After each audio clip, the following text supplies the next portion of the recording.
Hey guys, tonight we're drifting down the murky, bone-chilling river Styx, where the air smells like damp stone and regret. You're standing on a jagged shore fog curling around your ankles, staring at a rickety boat bobbing in the inky water. There's Charon, the ferryman, his skeletal fingers gripping an oar, eyes like burnt coals glaring at you. He's not here to chat. He wants his coin, and he wants it exact. 1 obol, no more, no less, or you're stuck on this miserable bank forever. Spoiler, you probably won't survive this without a pocket full of change. So before you get comfortable, take a moment to like the video and subscribe, but only if you genuinely enjoy what I do here. Drop a comment with your city and local time. I'm curious where you're listening from. Now, dim the lights, maybe turn on a fan for that soft background hum, and let's ease into tonight's journey together. You're not alone on this shore. Shadows of souls shuffle beside you, their whispers like dry leaves. They're clutching coins, or worse, empty hands pleading with Charon. He doesn't budge, his voice gravelly as a crypt growls, "No coin, no crossing." You notice the coin they're offering, an obol, small silver, barely worth a loaf of bread in life. But here, it's your ticket to the underworld. Why's Charon so obsessed with exact change? Let's rewind to ancient Greece, where this whole coin business started. Back in the day, think 5th century BCE Greeks had a thing about death rituals. They believed the soul needed a proper send-off, or it'd haunt the living like a bad Yelp review. A mainstream fact, archaeologists have dug up graves from Athens to Macedonia with coins tucked under tongues or over eyes. These weren't random pennies. They were payment for Charon. The Greeks figured, without it, your soul was doomed to wander a ghost with no Wi-Fi signal. But why exact change? Why not a gold drachma or a handful of coppers?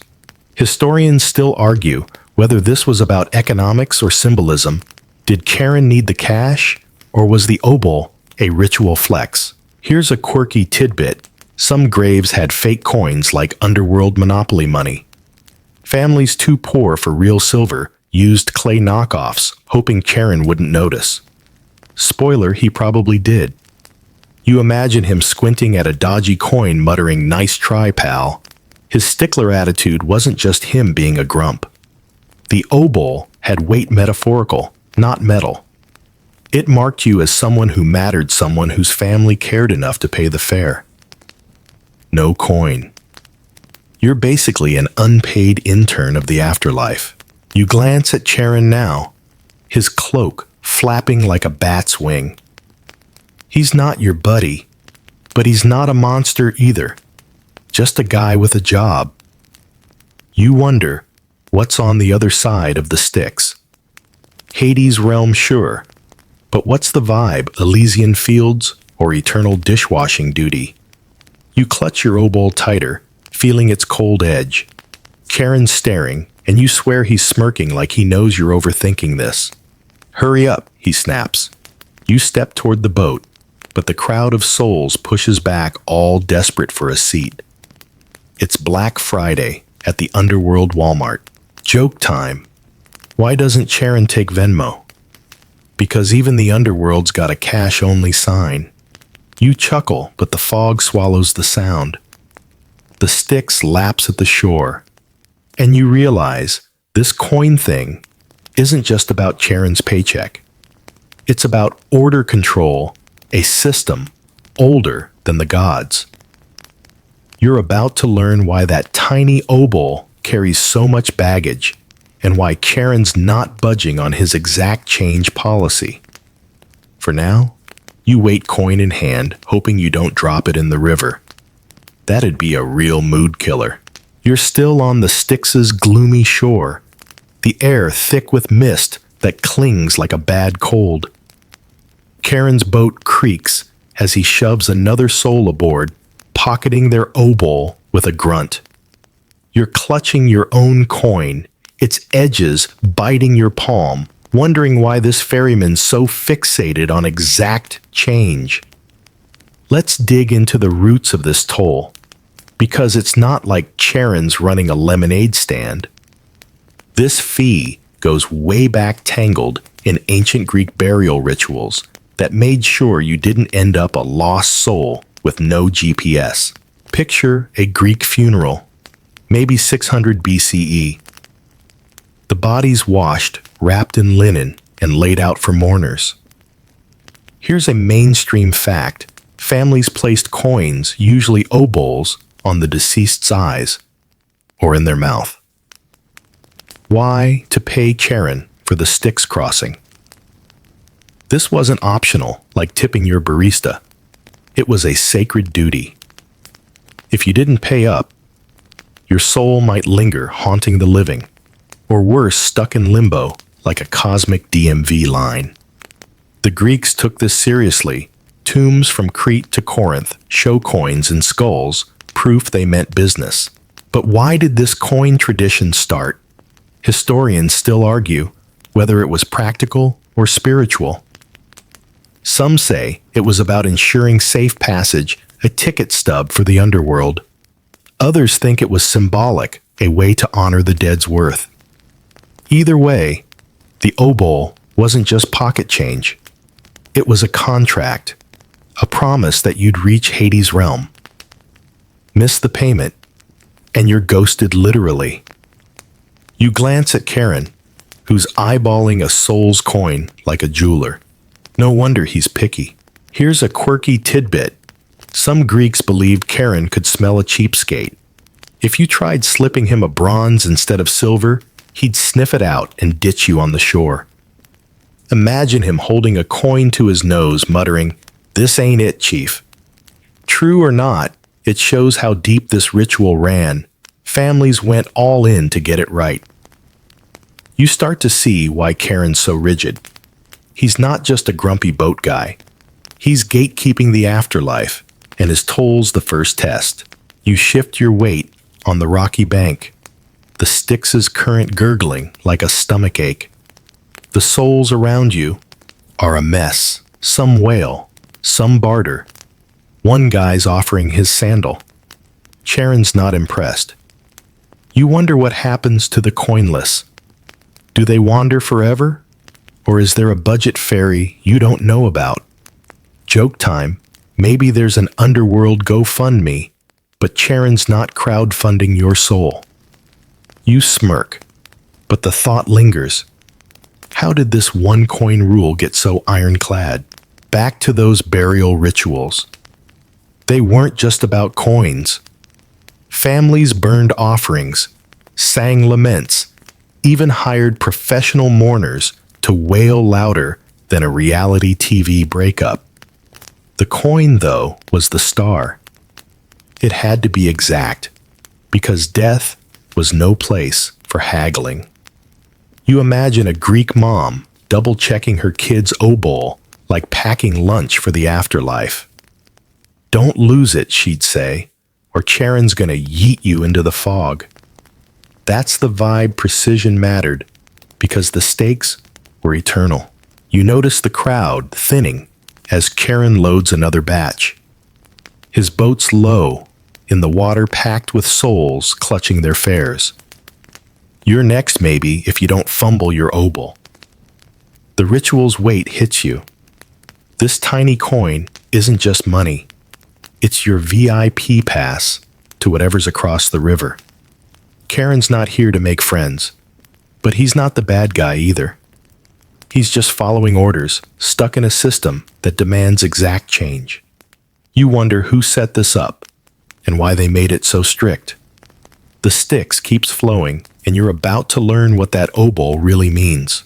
You're still shivering on the Styx's damp shore, the fog wrapping you like a soggy blanket. Charon's boat glides back empty now, and he's already eyeballing your obol with that "don't waste my time" glare. You roll the coin between your fingers, its silver glint faint in the underworld's dim glow. It's just a small disk, barely enough to buy a fig in Athens. But down here, it's everything. Let's unpack why this obol carries so much weight. Why? It's not just pocket change, but a symbol of your whole existence. In ancient Greece, the obol was the smallest silver coin used for daily stuff, like bread, or a ferry ride, ironic, right? But in death, it became something bigger. Here's a mainstream fact. The obol placed in the mouth or on the eyes was believed to be the soul's payment to Charon, a tradition recorded by poets like Hesiod around 700 BCE. It wasn't just about bribing the ferryman. It was a ritual that said, this person's life mattered. The coin was your final transaction, a receipt for a life lived handed over to cross into Hades' realm. Why so symbolic?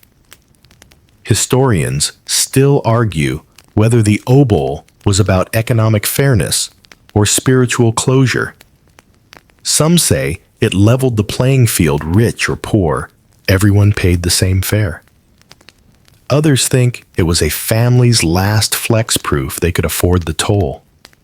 Either way, that little coin was loaded with meaning. You imagine a Greek merchant slipping an obol under his wife's tongue, whispering, "This'll get you through." It's heavy not in ounces, but in intent. Here's a quirky tidbit. Some myths claim the obol had to be clean silver, not tarnished, or Charon would reject it, like a fussy barista refusing a crumpled bill. Picture him flicking a grimy coin into the sticks, muttering, "Do better." True or not, it shows how precise this ritual was. The obol wasn't just money. It was a token of respect, a way to honor the dead's journey. No wonder Charon's such a stickler. Mess up the symbol, and you're disrespecting the whole system. You glance at the souls around you, some clutching their coins like lifelines, others empty-handed, their faces all panic. One guy's trying to barter with a clay trinket. Charon's not having it. You can't help but smirk. Joke time. Why doesn't Charon take IOUs? Because the underworld's credit score is eternal misery. The crowd groans, but you're focused on your obol. Its cold weight feels like a promise, but also a test. Drop it and you're toast. Or, well, a ghost. Back to the symbol. The obol wasn't random. It tied to Greek views on death as a journey. Life was a marketplace full of deals and debts, and death was the final checkout. Your coin settled the score, ensuring you didn't owe the gods anything. You picture a Greek priest explaining this to a kid, "Pay Charon," or you're stuck in the cosmic parking lot. It's why families obsessed over getting it right. Nobody wanted their grandma wandering the Styx's banks because they cheaped out. You step closer to the boat, the pebbles crunching underfoot. Charon's watching his oar, tapping the water like he's counting seconds. You wonder what the obol means to him. Is it just a job perk? Or does he feel the weight too? The Styx current pulls at the boat, and you realize this coin's not just about you. It's about everyone who came before, everyone who paid to cross. It's a tradition, a contract, a tiny piece of silver holding the underworld together. You grip it tighter, ready to hand it over, but the crowd's still shoving. Charon's not moving until he gets his due, and you're starting to see why he's so relentless about it.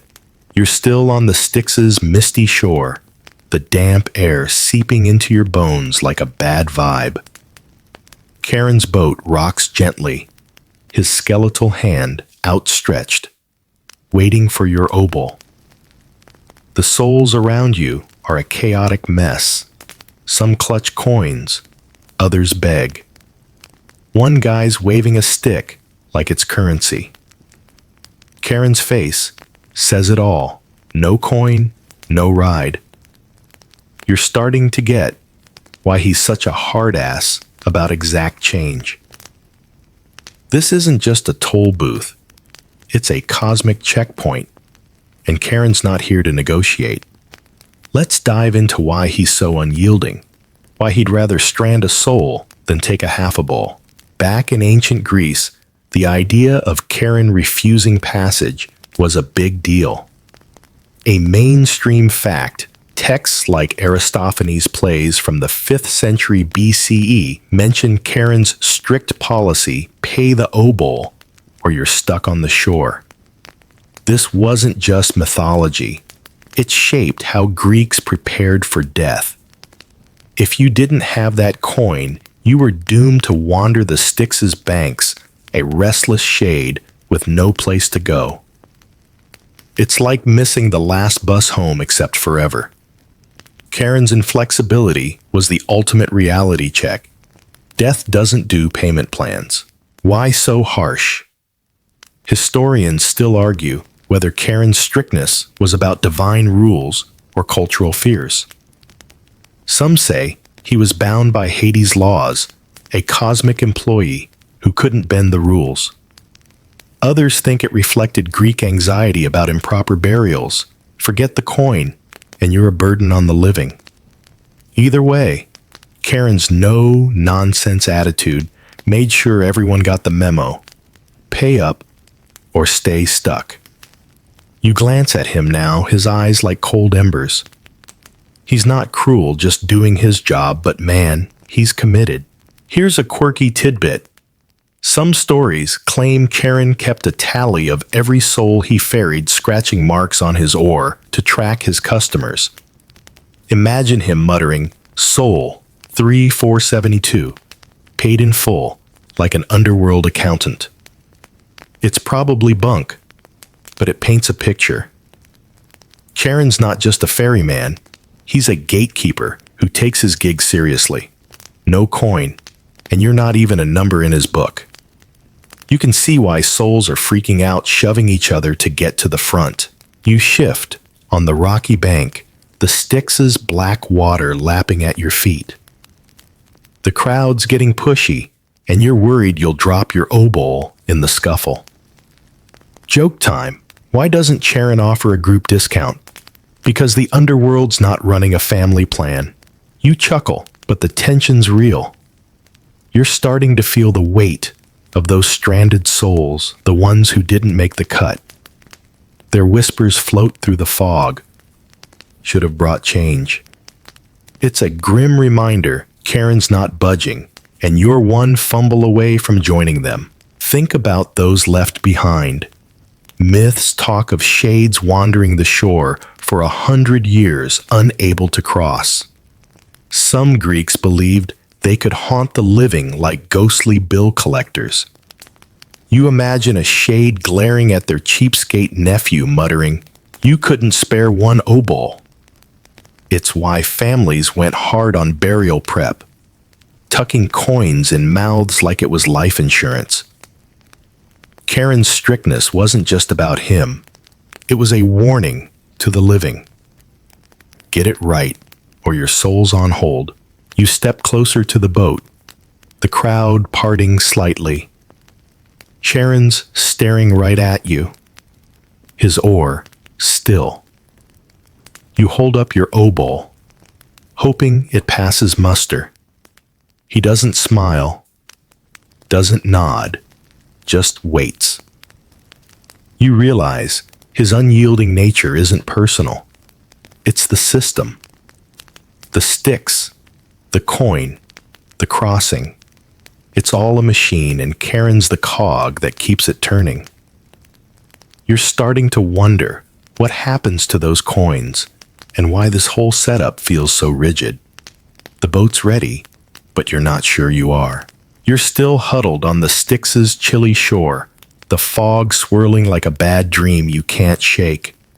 Charon's boat bobs in the black water, his bony fingers tapping the oar, waiting for the next soul with an obol. You've got yours, but the crowd's a mess. Souls shoving, muttering, one guy's trying to bribe Charon with a shiny pebble. Spoiler, it's not working. You're starting to see why Charon's so picky about his coin. But now you're wondering how this whole system got so polished. Let's step back to ancient Greece and see how they turned a creepy fairy tale into a full-on burial tradition. By the 5th century BCE, the Greeks had death prep down to an art. A mainstream fact, archaeological finds from Athens to Thessaly show skulls with obols tucked in mouths, a standard practice by the time of the Peloponnesian War. This wasn't random. It was a cultural upgrade from earlier, messier rituals.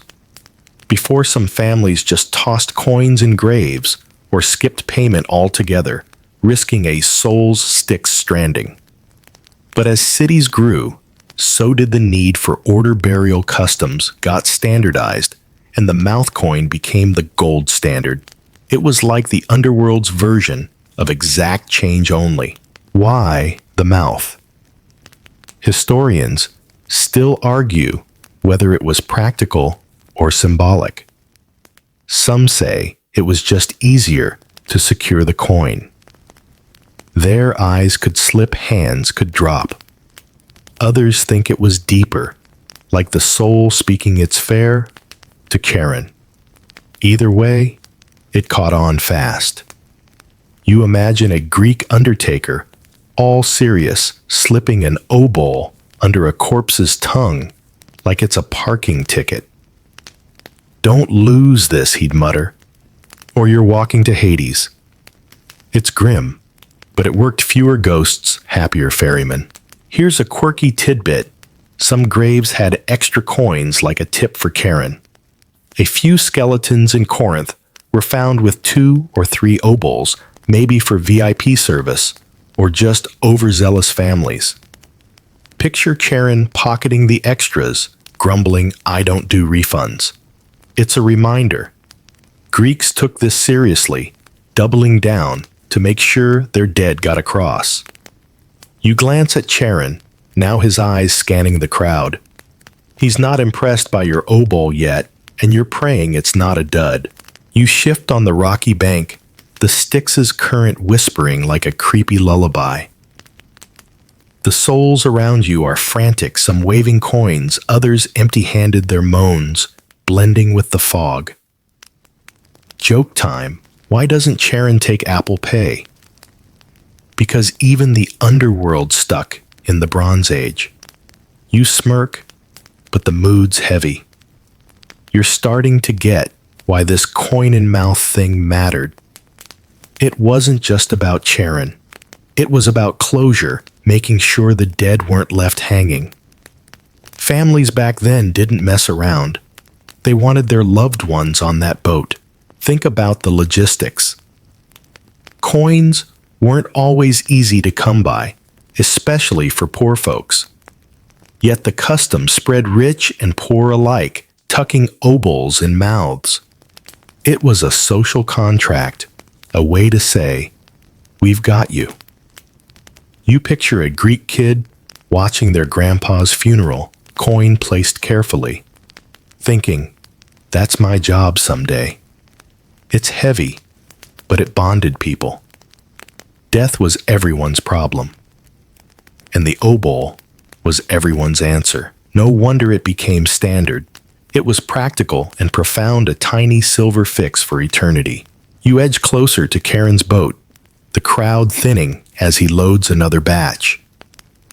Your obol feels heavier, like it's carrying centuries of tradition. You wonder if Charon cares about the effort behind it, the families, the rituals, the hope. He's still glaring ore ready, but you're starting to see the bigger picture.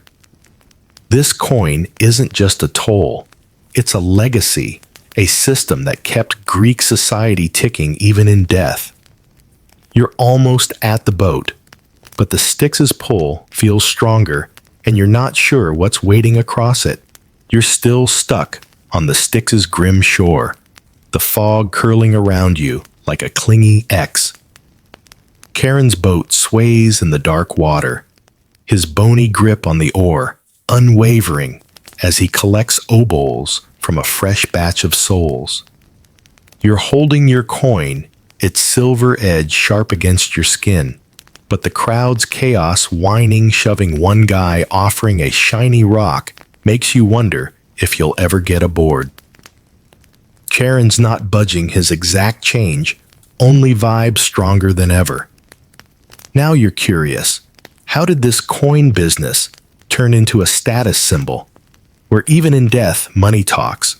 In ancient Greece, coins weren't just for buying olives, they were power.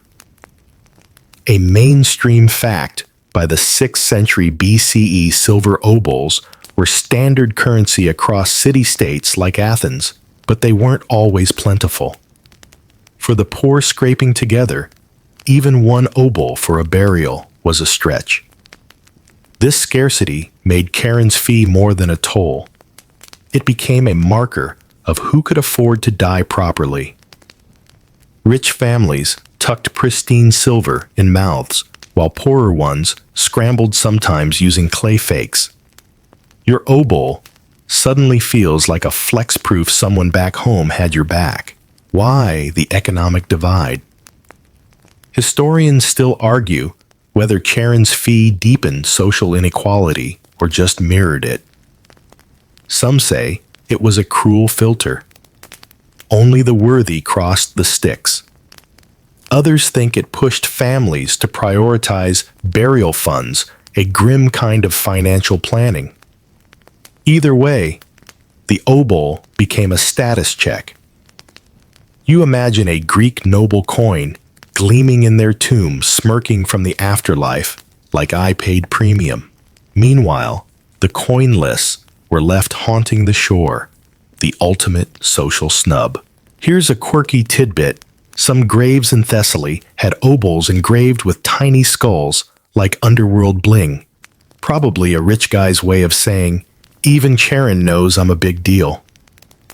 Picture Charon rolling his eyes, muttering, fancy coin, same boat.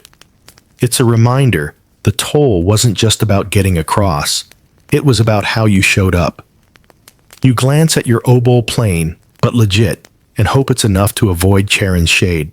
You shuffle closer to the boat, the Styx's icy ripples lapping at the rocks. The souls around you are a mess. Some flash coins, like VIP passes. Others beg for a free ride. Joke time. Why doesn't Charon take crypto? Because Bitcoin's worthless when you're dead. You snicker, but the vibe's tense. You're starting to see the obol as a social ladder even here. The rich souls seem cocky, their coins shinier, while the empty-handed ones fade into the fog, their whispers all regret. It's not fair, but it's the system. Back to the economics. Coin scarcity wasn't just a burial issue. It shaped life in Greece. Wars trade. Even temple offerings relied on silver, and obols were the smallest unit. When you died, that coin wasn't just for Charon. It was a family sacrifice, sometimes their last savings. You picture a Greek widow counting coins, choosing between food and her husband's fare. It's heavy, but it shows why the obol mattered. It wasn't just money. It was dignity, a way to say, we're not nobody. Even the poor fought to pay it. You're almost at the boat now, the crowd parting as Charon waves you forward. His eyes lock on your obol, and you swear he's judging more than the coin, maybe your whole life. You wonder if he cares about the status game or just wants his fare. The Styx current tugs at the boat, and you realize this economic angle isn't just ancient history, it's why some souls cross and others don't. Your coin's not just a toll, it's a ticket to belonging, a sliver of silver that says you're worth the ride. You hold it out, hoping it passes muster, but Charon's still staring, and you're not sure what he sees. You're still shivering on the Styx's foggy shore, the damp air sneaking under your skin like a bad rumor.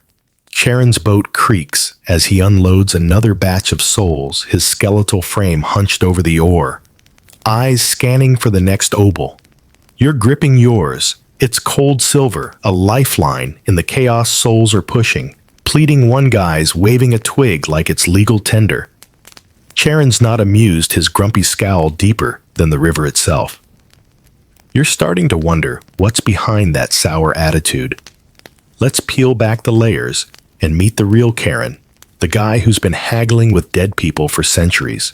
In Greek myth, Charon's not just a ferryman. He's a character with personality, and boy is it prickly. A mainstream fact.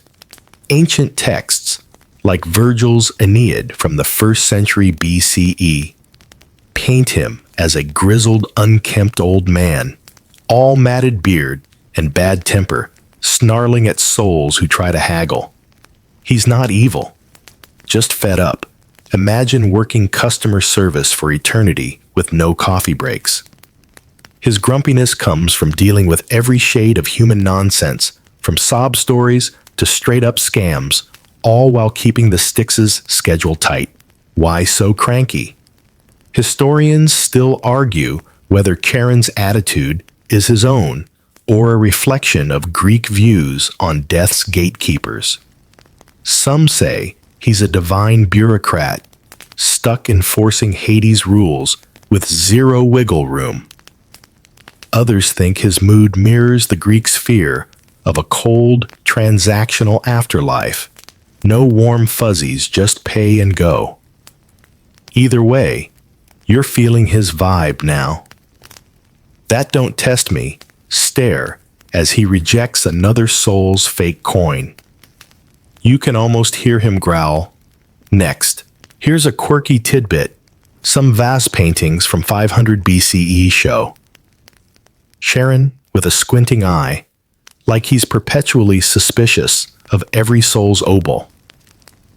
Picture him holding a coin up, muttering, "This better not be clay, buddy." It's probably artistic flair, but it nails his vibe. Wary, worn out, done with excuses.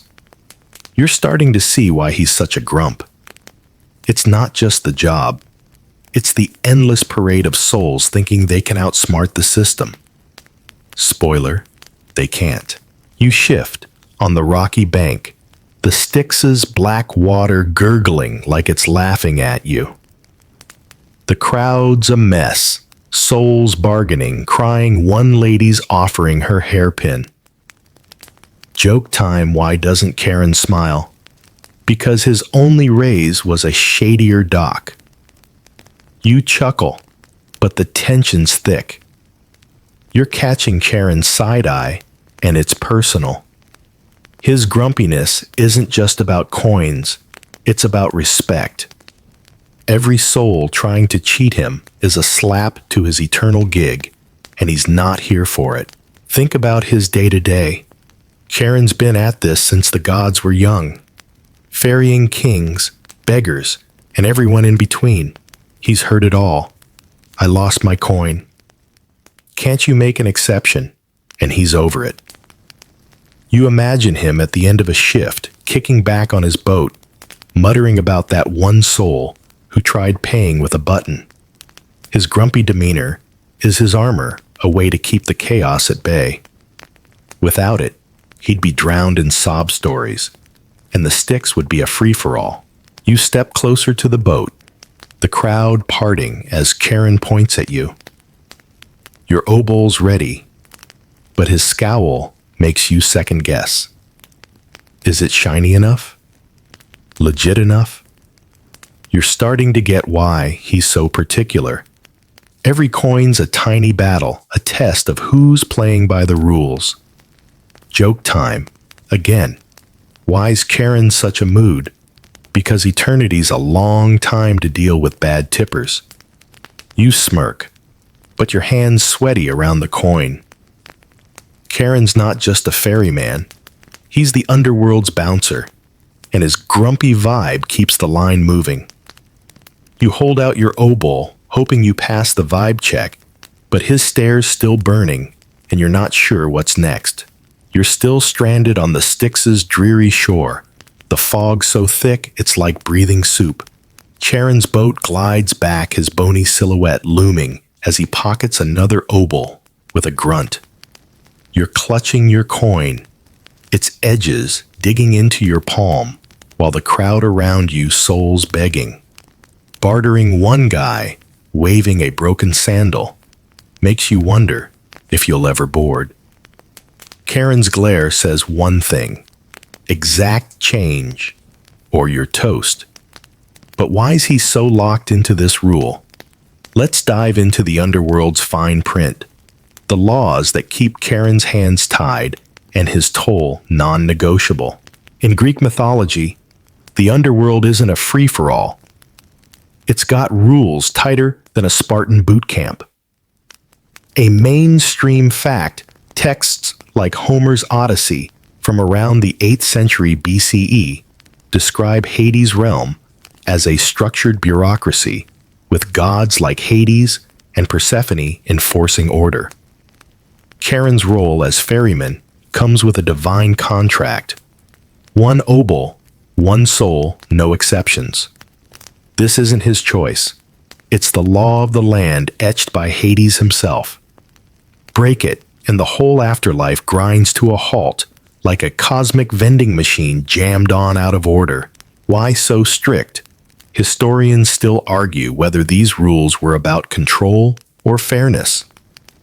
Some say Hades needed the toll to keep the underworld exclusive, only paid-up souls get in. Others think it was about balance, ensuring every soul's journey stayed orderly, no cutting in line. You're feeling the weight of it now, standing on this shore. Charon's eyes boring into you, like he's checking your soul's paperwork. He's not just a grumpy boat guy. He's a cog in a divine machine bound to follow orders or face Hades' wrath. Here's a quirky tidbit. Some myths whisper that Charon once let a soul slip through without paying a hero. Maybe Heracles, and got docked a century's wages by Hades. Picture him sulking on his boat, muttering never again. Probably fiction, but it shows the stakes.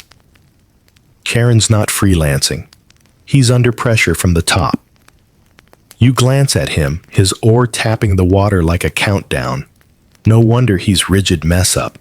And it's not just you stuck. It's his neck on the line.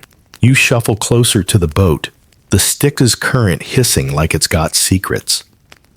The crowd's a mess, souls waving coins, others pleading, one lady's offering a clay shard. Joke time. Why doesn't Charon take bribes? Because Hades' HR department is brutal. You smirk, but the vibe's heavy. You're starting to see Charon as less a villain, more a guy stuck in a thankless job. Those rules aren't his. They're the underworld's backbone, keeping chaos at bay. Without them, this shore would be a riot, souls storming the boat like it's a Black Friday sale. Think about the system. Hades' laws don't just bind Charon, they shape everything. Souls need coins. Families need rituals. And the whole Greek world spins around this one tiny toll. You imagine Hades himself lounging in his dark palace, checking Charon's ledger like a cosmic auditor. Exact change, he'd say, or we're all screwed. It's why Charon's so relentless, why he'll strand a soul rather than bend. You're holding your obol tighter now, feeling the rules pressing in. It's not just a coin. It's your ticket through a system that doesn't blink. You're almost at the boat, the crowd thinning as Charon waves you forward. His stare's colder than the Styx, and you're praying your obol's legit. Joke time. Again, why's Charon so strict? Because Hades doesn't do casual Fridays. You chuckle, but your heart's racing. You hold out your coin. It's silver, catching the faint light. Charon's not moving, just watching, like he's weighing more than the obol. You're starting to wonder what happens to those coins and why the underworld's so obsessed with keeping this system airtight. The boat's ready, but the rules are louder, and you're not sure if you're cleared to cross. You're still shivering on the Styx's foggy shore, the air heavy with that damp, moldy chill that sticks to your skin. Charon's boat sways in the inky water, his skeletal fingers curling around the oar as he glares at the next soul in line. You're gripping your obol, its silver edge biting into your palm, while the crowd around you, souls shoving whimpering one guy, waving a chipped pottery shard, makes you wonder if you'll ever get past this grumpy gatekeeper. Charon's exact change-only policy is ironclad, but now you're curious about the souls who try to game the system. What happens when someone hands him a fake coin? Spoiler, it's not pretty. In ancient Greek tales, Charon's no fool when it comes to counterfeits. A mainstream fact, archaeological digs around Athens dating to the 5th century BCE have uncovered graves with clay or lead coins instead of silver obols, likely attempts to cheat the system for poor families. These fakes were a risky move. Myths say Charon could spot a dud instantly, and his reaction was brutal. No ride, no mercy. Just a one-way ticket to eternal shore wandering. You're starting to see why he's so obsessive about authenticity. A fake coin's not just a scam, it's an insult to the underworld's order. Why the harsh punishment? Historians still argue whether Charon's wrath was about divine justice or practical gatekeeping. Some say fake coins disrupted Hades' cosmic ledger, like bouncing a check in the afterlife. Others think it was a cultural flex. Only real Greeks with proper burials got through fakes, be damned. You're feeling the pressure now, holding your obol up to the dim light, praying it's not some knockoff your cousin slipped in. Charon's staring, and you swear he's got X-ray vision for fraud. Here's a quirky tidbit. Some stories claim Charon kept a pile of rejected fakes on the shore, a grim trophy mound of clay and lead. Picture him tossing another dud into the heap, muttering, "Amateurs." Probably a tall tale, but it paints him as a guy who takes pride in his work. No one sneaking past his eagle eyes. You glance at the souls around you, some clutching coins with shaky hands, others empty-handed, their faces all dread. You're starting to get why fakes fail. Charon's not just a ferryman, he's the underworld's fraud detector. You edge closer to the boat, the Styx's black current gurgling like it's mocking you. The crowd's chaotic souls, flashing coins, one guy trying to pass off a shiny pebble. Joke time, why doesn't Charon accept fakes? Because he's got a PhD in coin sniffing. You smirk, but the vibe's tense. You're imagining the horror of handing over a dud, Charon's bony finger pointing you back to the shore. Those stranded souls, their whispers floating in the fog, are a warning. Try to cheat and you're stuck forever. No appeal. Think about the audacity of fakes. Back in Greece, silver was scarce, and obols weren't pocket change for everyone. Some families, desperate to bury their dead, right-crafted clay coins, hoping Charon wouldn't notice. You picture a potter shaping a fake obol, whispering, "This'll work right." It's sad, but it shows the stakes everyone wanted their loved ones to cross, even if it meant gambling with fakes. Charon's wrath wasn't personal. It was the system saying rules are rules. You're holding your coin tighter, double-checking its weight, hoping it passes muster. You're almost at the boat now, the crowd parting as Charon beckons. His eyes lock on your obol, and you feel like you're at the world's worst customs check. Joke time. Again, why's Charon so picky? Because he's the original, no change, no service guy. You chuckle. but your hands sweaty. You hold out your coin, its silver glinting faintly. Charon's not smiling, just inspecting like he's seen every trick in the book. You're starting to wonder what he does with all those coins and why the underworld's so unforgiving to cheaters. The boat's close, but the fog's thicker, and you're not sure if you're in the clear. You're still on the Styx's murky shore, the fog coiling around you like a clingy ghost.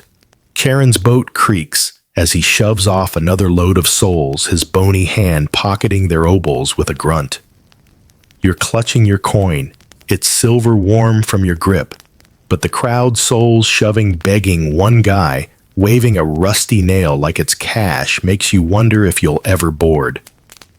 Charon's eyes scan the line, his exact change only glare, unwavering. You're starting to get why he's so strict.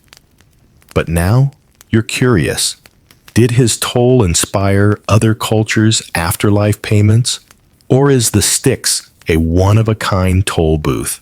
In ancient Greece, Charon's obol was a big deal, but it didn't stay local. A mainstream fact, by the 4th century BCE, as Greek culture spread through Alexander's conquests, the coin-in-mouth burial custom popped up in places like Egypt and Persia, blending with local afterlife beliefs. The idea of paying for passage to the dead's next stop wasn't unique to Greece, but Charon's specific toll, one obol no haggling, left a mark influencing how other cultures prepped their dead. You're holding your obol, realizing it's part of a bigger story, one that crossed borders like a viral TikTok. Why the spread? Historians still argue whether this was cultural borrowing or parallel thinking. Some say Greek colonists carried the obol tradition, merging it with local rites, think Egyptian mummies with coins tucked in wrappings.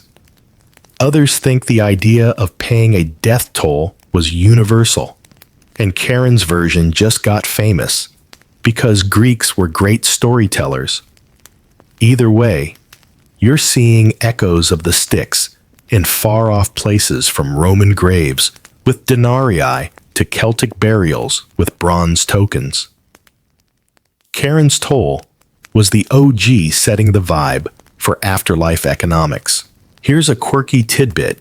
In some Etruscan tombs from 500 BCE, archaeologists found tiny gold coins shaped like leaves, possibly for their own ferryman-like figure. Picture Charon side-eyeing an Etruscan soul muttering, "Wrong currency, pal." It's probably not a direct copy, but it shows how the pay-to-cross idea hopped cultures, each adding its own spin. You glance at your obol plain, but legit, and wonder if it'd pass in another underworld. Charon's not telling his stare fixed on the next soul's coin. You shift on the rocky bank, the Styx's black water lapping like it's whispering secrets. The crowd's a mess, souls flashing coins, others pleading, one lady offering a braided reed. Joke time. Why doesn't Charon take foreign coins? Because he's not running a currency exchange. You smirk, but the mood's heavy. You're starting to see your obol as a global player, tied to a web of beliefs about death and passage. Those other cultures with their own coins and ferrymen make you feel less alone. But Charon's still the boss here, and he's not impressed by your passport. Think about the connections. In Egypt, the dead faced Anubis and a heart-weighing scale, but some graves had Greek-style coins like a backup plan for Charon's boat. In Rome, they used a coin called a deniki, echoing the obol's role. You imagine a Greek trader in Alexandria swapping burial tips with an Egyptian priest, both nodding over the need for exact change. It's wild. Charon's toll wasn't just a Greek thing. It was a blueprint shaping how people across the ancient world faced the afterlife. Your coin feels heavier, like it's carrying centuries of shared stories. You're closer to the boat, now the crowd thinning, as Charon waves you forward. His eyes lock on your O-bowl, and you're praying it's the right kind, no foreign fakes here. Joke time again. Why's Charon so exclusive? Because he's the VIP bouncer of the sticks. You chuckle, but your hand's shaky. You hold out your coin, it's silver, catching the dim light. Charon's not budging, just watching like he knows the whole global history of tolls. You're starting to wonder what this system's really for, and why it spread so far. The boat's near, but the fog's thicker, and you're not sure where this ride's taking you. You're still stuck on the Styx, clammy shore, the fog weaving around you like a bad mood that won't quit. Charon's boat rocks in the dark water, his bony fingers drumming the oar as he pockets another obol with a grunt. You're gripping your coin, its silver edge sharp against your skin, while the crowd souls shoving whining one guy, waving a cracked potsherd, makes you wonder if you'll ever get past this cranky ferryman. Charon's exact change only stare is relentless, but now you're wondering what the big brains of ancient Greece thought about his toll. Did philosophers ever call out this system? Or was everyone cool with paying for the afterlife? In ancient Greece, thinkers loved to poke at traditions, and Charon's fee was no exception.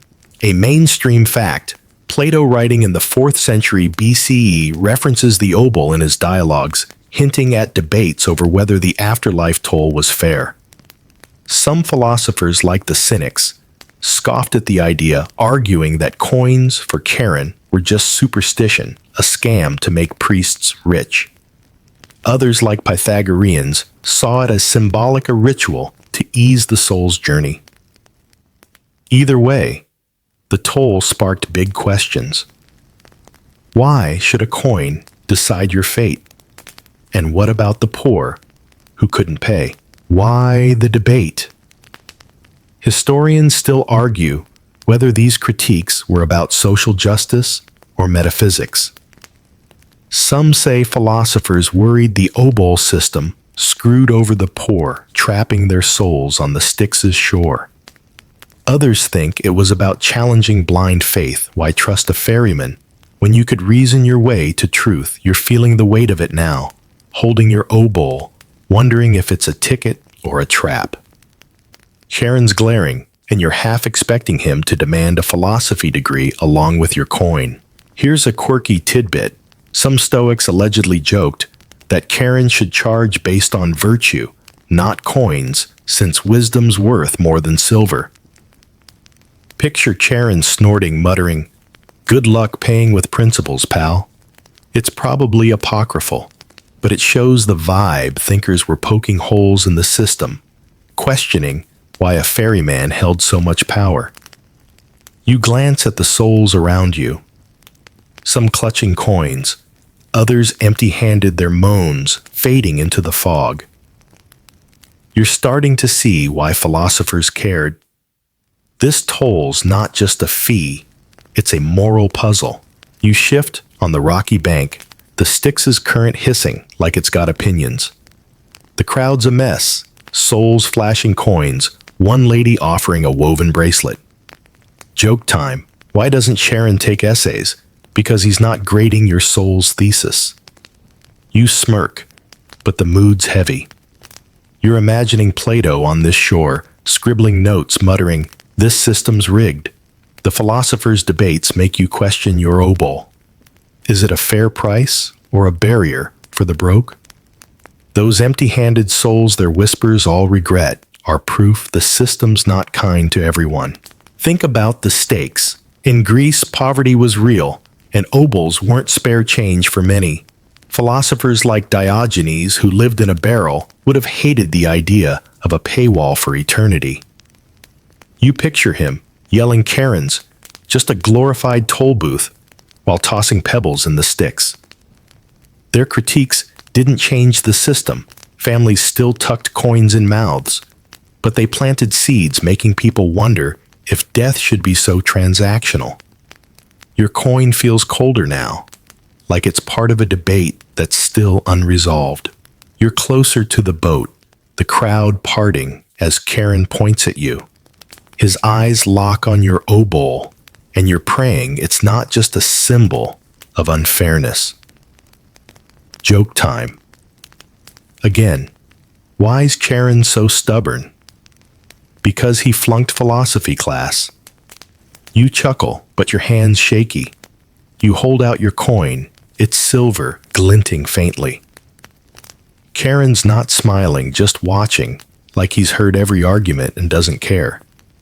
You're starting to wonder what this toll's really costing, and why the Greeks let it define their afterlife. The boat's near, but the fog's thicker, and you're not sure if you're ready to cross. You're still shivering on the Styx's damp shore, the fog curling around you like a ghost with boundary issues. Charon's boat bobs in the black water, his skeletal frame hunched as he pockets another obol with a grunt. You're clutching your coin.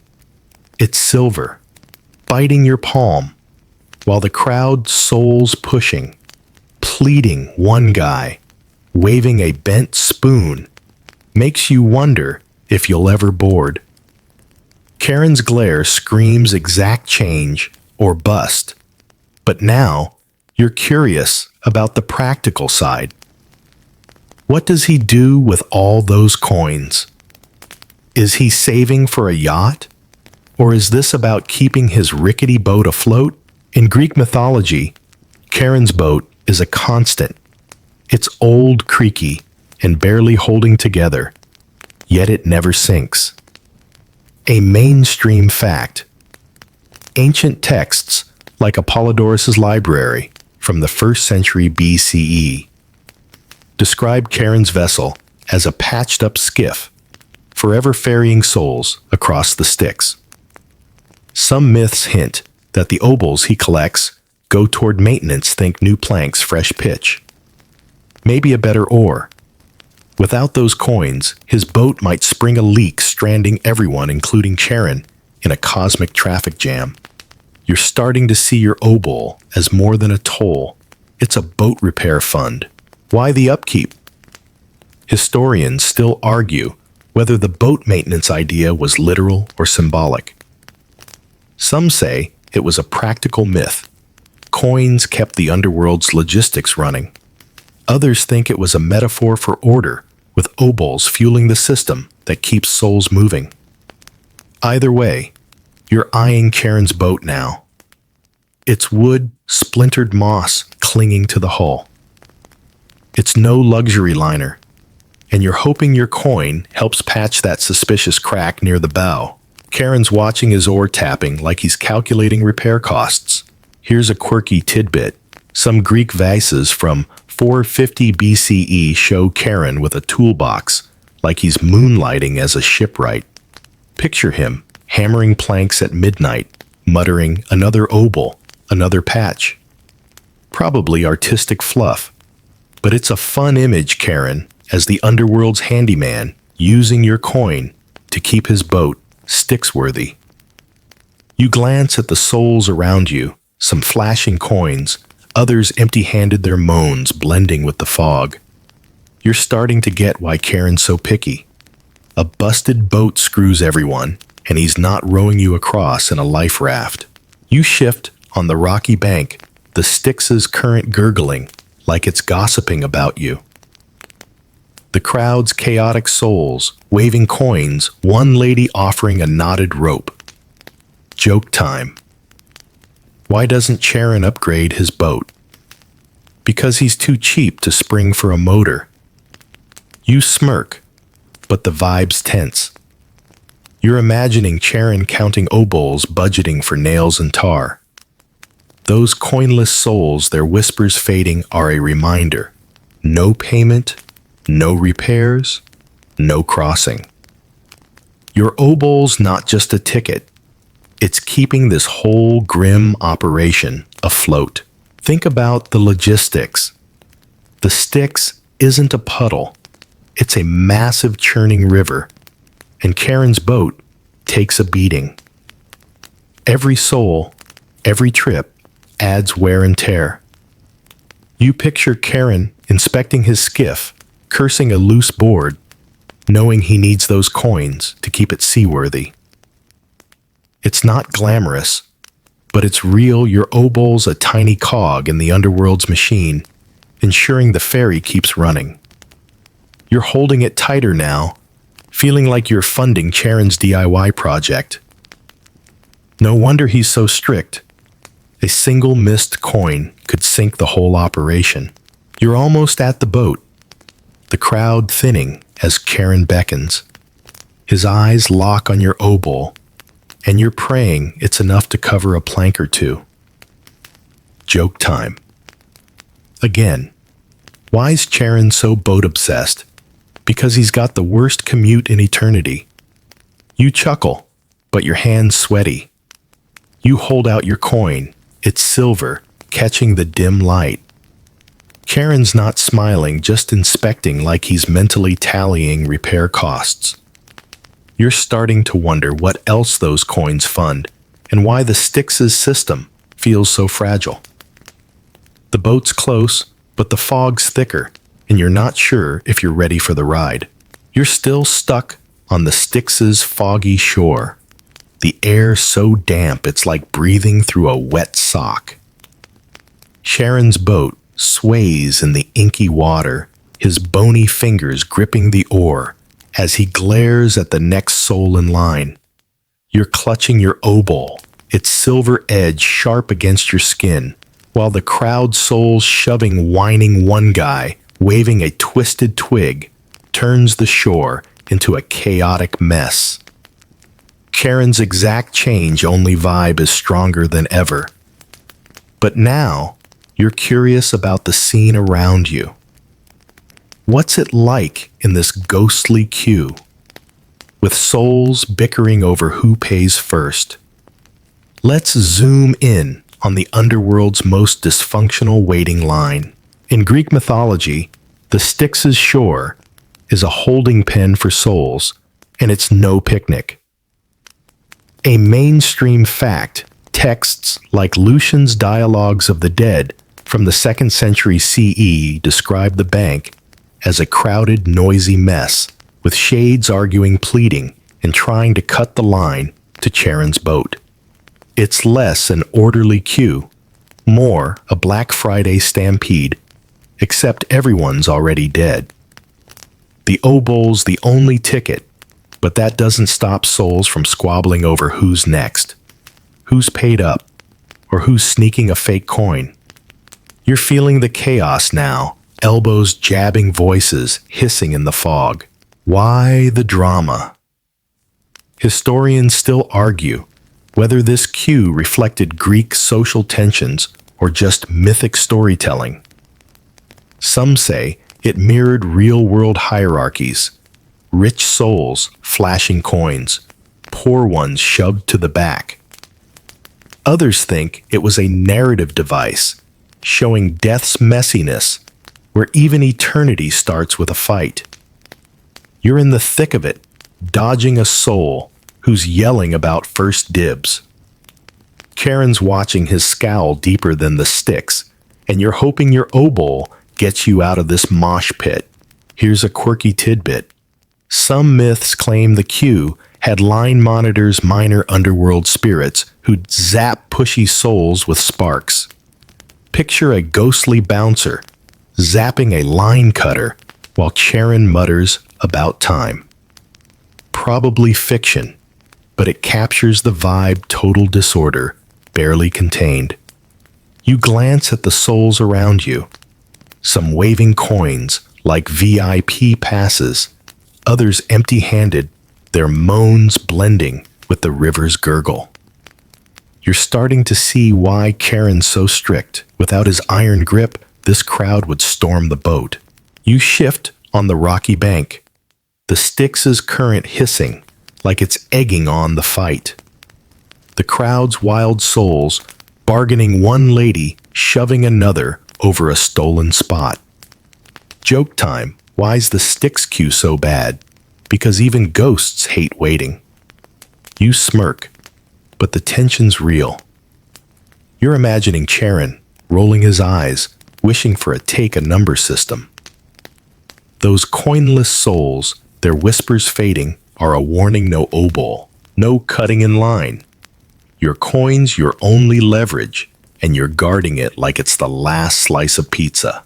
Think about the dynamics. Back in Greece, social status didn't vanish in death. Rich folks expected front row seats, while the poor got pushed aside. You picture a pompous merchant soul, flashing his shiny obol, sneering at a beggar shade. It's messy human and very Greek. Everyone's fighting for their place, even here. Charon's the only one keeping it together. His one coin, one ride rule, the last shred of order. You're holding your obol tighter, feeling the crowd's desperation. No wonder the queue's a nightmare. It's every soul for themselves. You're closer to the boat now. The crowd parting as Charon points at you. His eyes lock on your obol, and you're praying it's enough to skip the drama. Joke time. Again, why's Charon so calm? Because he's seen worse lines at the underworld DMV. You chuckle, but your hand's shaky. You hold out your coin, its silver glinting faintly. Charon's not smiling, just watching like he's used to the chaos. You're starting to wonder what's waiting across the Styx and why this queue feels like the real punishment. The boat's near, but the fog's thicker, and you're not sure if you're ready to board. You're still on the Styx's clammy shore, the fog wrapping you like a damp hug you didn't ask for. Charon's boat creaks in the dark water, his skeletal hand steady on the oar as he pockets another obol. You're gripping your coin, its silver warm from your clutch, while the crowd soul shoving muttering. One guy, waving a knotted string, makes this feel like the underworld's worst concert line. Charon's exact change, only glare, cuts through the chaos. But now, you're wondering how his toll echoes in today's world. Does that obol have a modern cousin lurking in our funeral costs? Let's connect the dots from ancient Greece to now. Back then, the obol was a must-have for the afterlife, and today's funerals aren't much different, just pricier. A mainstream fact in modern Greece archaeological studies from the 20th century show that some rural communities still placed coins in the deceased's mouth as late as the 1950s, a nod to Charon's toll. Now we don't pay ferrymen, but funeral expenses, caskets, services, plots can run thousands, a new kind of toll for crossing into memory. Your obol feels like a throwback, a tiny silver ancestor to the bills we pay to honor the dead. Why the parallel historians still argue whether modern funeral costs are about respect or exploitation. Some say they're a natural evolution of rituals like Charon's fee, ensuring dignity in death. Others call it a racket, with industries profiting off grief, just like ancient priests might have pushed obols. You're standing here, coin in hand, thinking about your cousin's overpriced funeral last year. Same vibe, bigger price tag. Charon's staring, and you wonder if he'd scoff at today's credit card swipes for cremations.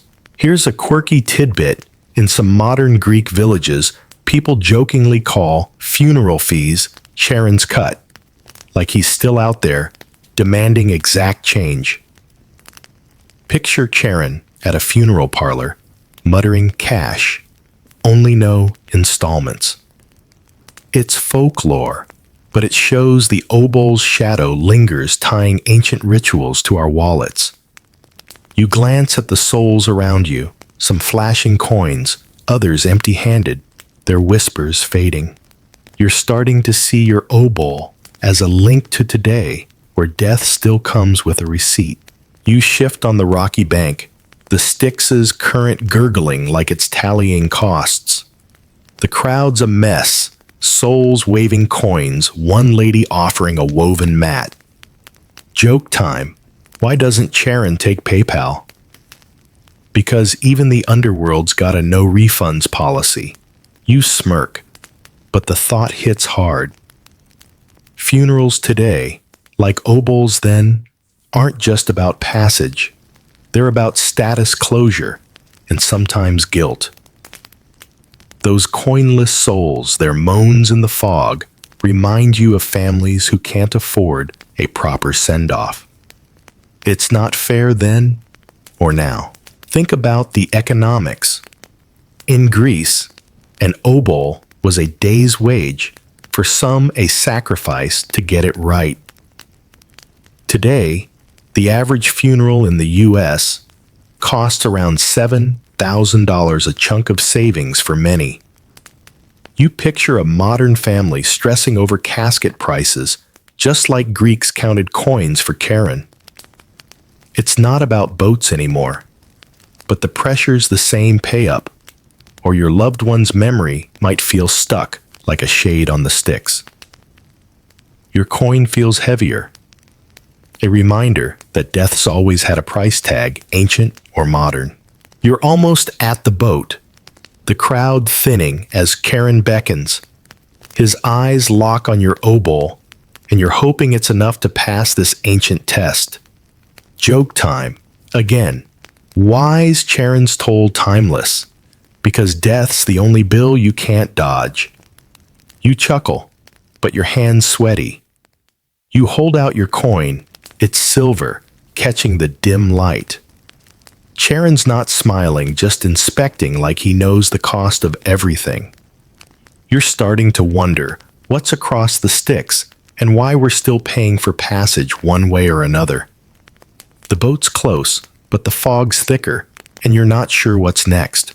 You're still on the Styx's misty shore, the fog so thick it's like wading through a cloud's bad day. Charon's boat rocks gently, his bony silhouette sharp against the dark water, as he pockets another obol. You're clutching your coin. It's silver, warm in your hand, while the crowd souls pushing, pleading one guy, waving a frayed cloth, fades into a dull roar. Charon's exact change only stare is unwavering. But now, you're wondering about him, the ferryman himself. What's it like to be Charon, stuck in this endless gig forever, demanding coins on this gloomy river? Let's linger on his eternal duty, the weight of a job that never ends. In Greek mythology, Charon's role is timeless, a divine sentence as much as a job. A mainstream fact. Hesiod's Theogony from around 700 BCE hints at Charon as a primordial figure tied to the underworld's foundations, ferrying souls before cities like Athens even existed. He's not just a worker, he's a fixture bound to the Styx, like the river itself. Every obol, every soul, every trip, it's all he's got forever. You're looking at him now, his cloak flapping, and you're starting to feel the grind of eternity in his slouched shoulders. Why's he stuck? Historians still argue whether Charon's duty is a punishment or a sacred role. Some say he's a cursed god doomed to row for crossing some ancient line. Others think he's a willing servant, upholding Hades' order with grim pride. Either way, you're sensing his weariness, the way his oar dips, with mechanical precision. Your obol's just another drop in his endless bucket, and you're wondering if he ever dreams of a day off. Charon's eyes meet yours, and for a second you swear there's a flicker of something resignation maybe. Here's a quirky tidbit. Some late Greek tales claim Charon keeps a pet raven that snatches dropped obols from the sticks. Picture it perched on his boat, cawing while he grumbles thieving bird.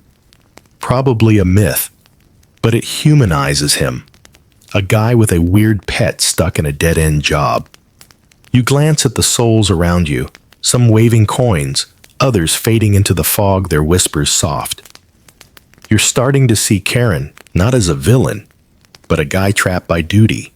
His toll, the only thing keeping the underworld spinning.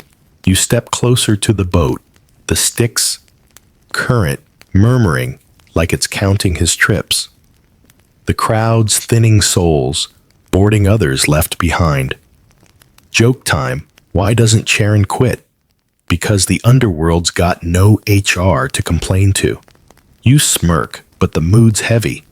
You're imagining Charon's life, endless rowing, endless coins, no vacations. Those coinless souls, their moans in the fog, are his daily reminder. Keep the system tight or it all falls apart. Your obol's not just a fare. It's his anchor tying him to this river forever. Think about his eternity. Charon's seen empires rise and fall, souls of kings and beggars, all reduced to one coin. You picture him at dawn, if the underworld has dawn, checking his boat, counting obols, knowing it's another day of the same. It's not glamorous, but it's his. Your coin's a tiny piece of his purpose, a silver thread in his endless tapestry. You're holding it tighter, feeling a strange respect for this grumpy ferryman, forever rowing, forever demanding exact change. You're at the boat now. Charon's hand outstretched. His eyes lock on your obol, and you hand it over. It's silver, glinting one last time. He nods just once, and you step aboard the boat, creaking underfoot. Joke time. Again, why's Charon still here? Because eternity's one long shift, and he's clocked in. You chuckle, but the Styx's pull is real. You're crossing now, the shore fading, and you're wondering what's ahead. Elysium or something else. Charon's silent rowing, steady his duty, unbroken. Your coin's gone, but his job's not, and you're starting to feel the weight of forever. As the boat glides across the Styx, the fog softens, wrapping you in a gentle gray hush. The water's murmur slows like a lullaby, whispered by the river itself. You're sitting low, the wood cool beneath you. Charon's oar, dipping in a rhythm that feels older than time. The shore's gone now, lost in mist, and the crowd's voices, those desperate bickering souls, fade to nothing. It's just you, the boat, and the quiet, steady pull of the current carrying you somewhere new. There's no need to worry about obols anymore. You've paid your fare, and Charon's got you. His silhouette blurs less a grim ferryman, more a shadow easing you forward. The air feels lighter, the chill lifting like the world's exhaling. Whatever's across the river, fields of light or endless dusk, it's okay. You're on your way, and the Styx is calm, its ripples whispering peace. Let your eyes drift shut. Let the boat's sway cradle you. Sleep's calling, soft as the fog, and you're ready to rest. Sweet dreams, traveler, until the river wakes you again.